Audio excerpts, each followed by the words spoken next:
ጤና ይስጥልኝ ውድ ቻናሌ ቤተሰቦች የዕለቱን አንኳር መረጃ ይዤ ቀርቤያለሁ። ለቻናሉ አዲስ ከሆናችሁ ሰብስክራይብ በማድረግ እስከ መጨረሻው ድረስ አብራችሁን ቆዩ። የኢትዮጵያ ብሔራዊ ባንክ የተሟላ የማክሮ ኢኮኖሚክ ሪፎርም ማድረግ ከጀመረበት ሐምሌ 2016 ዓ.ም ጀምሮ የውጭ ምንዛሬ ገበያን ለማጎልበት የሚያስችሉ የተለያዩ የውጭ ምንዛሬ ማሻሻያዎችን ሲያደርግ ቆይቷል። በአሁኑ ወቅትም የውጭ ምንዛሬ ገበያን የበለጠ ለማጎልበት በማሰብ በውጭ ምንዛሬ መመሪያ ላይ የሚከተሉትን ማሻሻያ ማድረጉን አስታውቋል። አንደኛ፣ የአገልግሎት ላኪዎች ከውጭ ንግድ የሚያገኙትን የውጭ ምንዛሬ ሙሉ በሙሉ በሮቴሽን ሂሳብ ያለምንም ጊዜ ገደብ እንዲይዙ ፈቅዷል። ሮቴሽን አካውንት ማለት ኤክስፖርተሮች ወይም ደግሞ ሰርቪስ ወደ ውጭ የሚልኩ ግለሰቦች በባንኮች የሚከፍቱት የፎሪን ከረንሲ ወይም ደግሞ የውጭ ሀገር ገንዘብ የማስቀመጫ አካውንት ማለት ነው። በሁለተኛ፣ ባንኮች የውጭ ምንዛሬ ሂሳብ ላላቸው ደንበኞች ለውጭ ሀገር ክፍያ ኤሌክትሮኒክስ ግብይትን ጨምሮ የሚያገለግሉ ዓለም አቀፍ ካርድ በማዘጋጀት እንዲችሉ ተፈቅዷል። ይህም ማለት ማንኛውም የግል ባንክም ሆነ የመንግስት ባንኮች ለደንበኞቻቸው እንደ ማስተር ካርድ እና ቪዛ ካርድ የመሳሰሉትን ማዘጋጀት ይችላሉ ማለት ነው። በሶስተኛ ደረጃ ማንኛውም የውጭ ምንዛሬ ሂሳብ ያለው የባንክ ደንበኛ ህጋዊ ሰነዱን ሂሳብ ለመክፈት ባንክ በማቅረብ የውጭ ምንዛሬ ሂሳቡን በመጠቀም ለትዳር አጋርና ለልጆቹ የትምህርትም ሆነ የሕክምና ጉዞ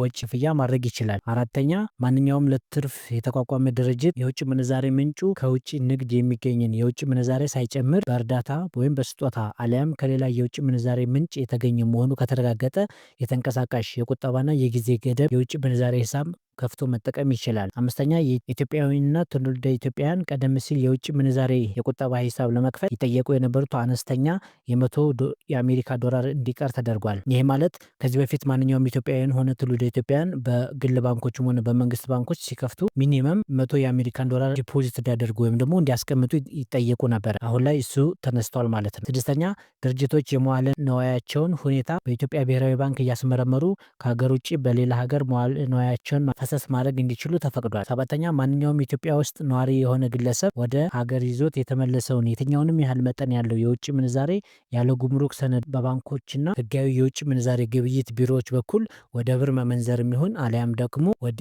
የውጭ ምንዛሬ ሂሳብ በማስገባት ተቀማጭ ማድረግ ይችላል። ስምንተኛ፣ ኢትዮጵያውያን ህጋዊ ሰነድ ለባንኮች በማቅረብ መጠኑ ከ3000 የአሜሪካ ዶላር ያልበለጠ የውጭ ምንዛሬ ከሀገር ውጭ ለሚኖሩ ዘመዶቻቸው እገዛ እንዲያውሉ ከሀገር ወደ ውጭ ማስተላለፍ የሚችሉበት ስርዓት ተፈቅዷል። ይህ ማለት ከዚህ በፊት ማንኛውም የሆነ ኢትዮጵያ ውስጥ የሚኖር ሰው ወደ ውጭ የውጭ ምንዛሬ ወይም ደግሞ የውጭ ብሮችን ወደ ውጭ ሀገር መላክ አይችልም ነበር። ያ እገዳ ወይም ደግሞ የክልከላ በአሁኑ ጊዜ ተነስቷል ማለት ነው። ዘጠነኛ፣ ባንኮች የፎርዋርድ የውጭ ምንዛሬ ግብይት ያለ ኢትዮጵያን ብሔራዊ ባንክ ማረጋገጫ ማካሄድ እንዲችሉ ተፈቅዷል። አስረኛ፣ የውጭ ቀጥተኛ ኢንቨስተሮች ኤምባሲዎችና በሀገር ውስጥ የሚኖሩ ዓለም አቀፍ ተቋማት የተራድኦ ድርጅቶችን ጨምሮ ያለ ኢትዮጵያ ብሔራዊ ባንክ ማረጋገጫ በባንኮች የውጭ ምንዛሬ ሂሳብ መክፈት ይችላሉ። ከዚህ በፊት እንግዲህ እንደሚታወቀው ማንኛውም የውጭ ድርጅት ወይም ደግሞ ኤምባሲዎችም ሆኑ የውጭ ኢንቨስተሮች ብሔራዊ ባንክ ፍቃድ በሰጣቸው ባንክ ላይ ብቻ ነበረ ከፍቶ መጠቀም ይችሉት ማለት ነው። ያ ቀርቶ አሁን ማንኛውም የግል ባንክ ወይም ደግሞ የመንግስት ባንክ የፈለገው ድርጅት ሄዶ የፈለገበት ባንክ መጠቀም ይችላል ወይም ደግሞ አካውንት ከፍቶ ማንቀሳቀስ ይችላል ማለት ነው በውጭ ከረንሲ። በ11ኛ ደረጃ ድርጅቶች ወደ ሀገር ውስጥ የሚያመጡትን የውጭ ብድር በገንዘብና በአይነትና የሰፕላየር ብድርን የማጽደቅ ስራ የውጭ ምንዛሬ መመሪያ መስፈርቶችን በተከተለ መልኩ ሙሉ በሙሉ በባንኮች እንዲከናወን ተፈቅዷል። 12ኛ፣ ማንኛውም በውጭ ንግድ ላይ የተሰማራ ላኪ ድርጅት ከማንኛውም የውጭ አካል የቅድመ ክፍያ ስምምነት ላይ በመድረስ እና በሁለቱ ወገኖች የተደረሰውን ስምምነት ሰነድ ለላኪ ድርጅት ደንበኛ ባንክ በማቅረብ የቅድመ ክፍያ ማከናወን ይችላል። 13ኛ፣ በተጨማሪም የውጭ ምንዛሬ ገቢ ለወደፊት የውጭ ንግድ ክፍያ እንደ ቅድመ ክፍያ የሚቆጠረው ስምምነቱ ገዢውን ለማመላከት ታስቦ ቅድመ ክፍያው ለወደፊት ወጪ ወይም ገቢ ንግድ የሚውል ወይም ወደፊት ወደ ውጭ የሚላኩ ሸቀጦችን ከዘረዘረ ወይም ደረሰኝ ቆርጦ ከተጠቀሰው አሊያም የግብይት የውል ስምምነት ሰነድ ቁጥር በሚላክበት የውጭ ምንዛሬ ደረሰኝ የተጠቀሰው ይሆናል። 14ኛ፣ ባንኮች ከካፒታላቸው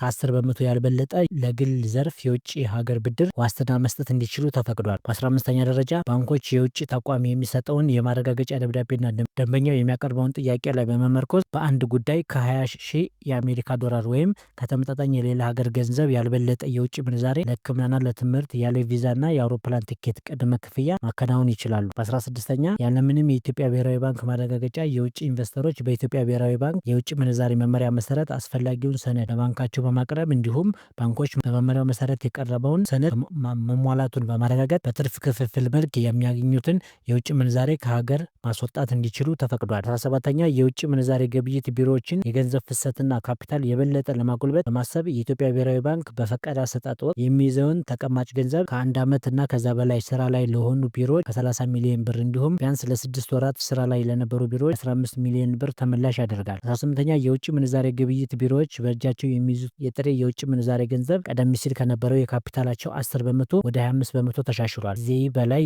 የሆነ ትርፍ የውጭ ምንዛሬ ገንዘብ ለባንኮች መሸጥ አለበት። 19ኛ ሁሉም የውጭ ምንዛሬ ቢሮዎች አስፈላጊውን ሰነድ በመጠየቅ ለቪዛ፣ ለፓስፖርትና ለፈቃድ እድሳት ጥሬ የውጭ ምንዛሬ ሽያጭ እንዲያከናውኑ ተፈቅዶላቸዋል። አድማጮች ለዛሬ ያስኩት መረጃ ይህን ይመስላል። ከመረጃው ጠቃሚ ነገር እንዳገኛችሁ ተስፋ አድርጋለሁኝ። በቀጣይ እስከምንገናኝ መልካም ጊዜ